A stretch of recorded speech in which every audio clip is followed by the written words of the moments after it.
কালকে এক জায়গা বেড়াতে গিয়েছিলাম।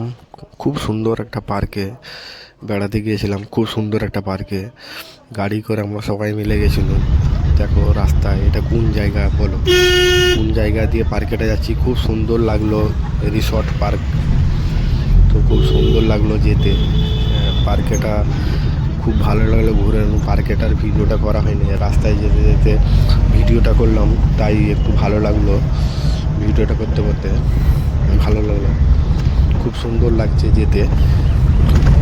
এই যে গাড়িতে রয়েছে, আমরা গাড়িতে বসে বসে ভিডিওটা করছি যে মানুষকে একটু তুলে দেখাই। ট্রেন লাইন পার হব, ট্রেন লাইন পার হব। ট্রেন লাইন এখনো আসেনি, গেট তো পড়েনি, তো ট্রেন লাইনটা আমরা পার হয়ে যাচ্ছি।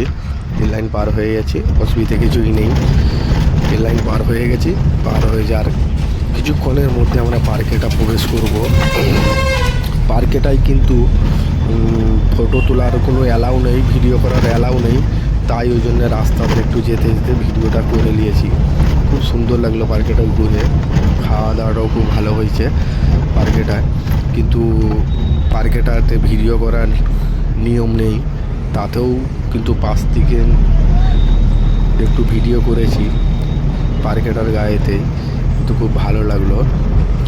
আর কিছু বলার নেই, কিন্তু সবাইকে বলে দিচ্ছি রিসর্ট পার্ক আরামবাগ থেকে হাওড়া যাওয়ার মুখে বলরামপুর। এই যে আবার একটা রেল লাইন পড়ছে, মাটি নামো দিয়ে রেল লাইনটা, মাটি নামো দিয়ে ব্রিজের নামো দিয়ে রেল লাইন আবার পার হয়ে গেছি, কিন্তু রেল লাইনটা পার